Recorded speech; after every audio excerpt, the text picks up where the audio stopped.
It's Ryan and Rob. We're back for another Coach's Corner, and today we're going to add on to the last week's class or last week's discussion about your training and how you keep track of it. Basically, what we covered before was the electronic, the handwritten, and the memory means of recovery for your programming data, right? Rob, why would you and how would you utilize, it's not how you utilize the data, but why would you keep it? What is the main purpose of you keeping your data?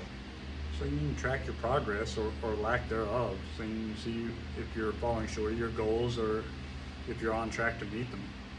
And that's where it comes into play, like we were talking last time about the different methods of holding it.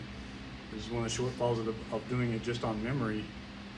Is it's a little bit hard to look back and see where you're overcompensating or where you need to put in a little more work. Okay. So I guess basically if I'm having a really good week and all of a sudden I hit my head a couple times on the bar, not that I ever do that, but if I was to, and say I blank out and forget that I did a high volume squat day like a week or two prior, and so for the next 2 weeks my squats are suffering, I'm going, why? What is wrong? And I think back and I'm like, well, I didn't do anything minus the head injury.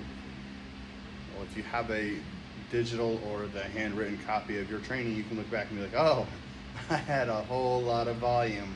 I may not have recovered fully after that the next week that I went to go and do some more, right? Yeah. Okay. So again, your handwritten, your journal, you can look back and go back through and be like, okay, cool. I did this much, and then the next week I did this much, and the next week I totally blew both of them out of the water. Well, with your journal, you can look back and have concrete evidence as to why potentially it happened.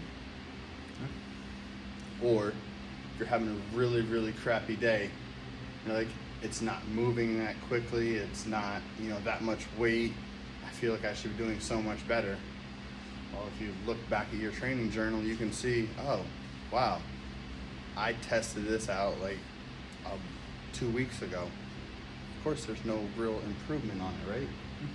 Or you can look back and be like, wow, I had 100 pounds of tension, and this week I had 200 pounds of tension this time I did it. No wonder it's not as strong as I was last time. It also lets you keep track of all your different records. The more records you keep, the more records you can break, potentially. Yeah. Making sure they keep notes on it and having it written down, whether it's digital or analog or even memory, is really good for that, because then it kind of takes the feelings and the ego out of it. You already have set out what you're going to do, so you can go in there whether you're feeling good or bad. These are the numbers that you want to see on that day. Also lets you know, hey, I got more reps this week than last week, so maybe I don't suck as much as I thought I did. That can definitely be helpful, can't it? Sure. I think that's about it for me today. Do you got anything, Rob? No, that's about it. All right, well, that's what we got this week. Next week, we're going to tell you how to take that data and specifically break it down and to put it towards our actual training itself, basically deciphering it, telling us what we need to use it for and how we can make it benefit us. As always, we're going to sign off now, and don't forget to like and subscribe.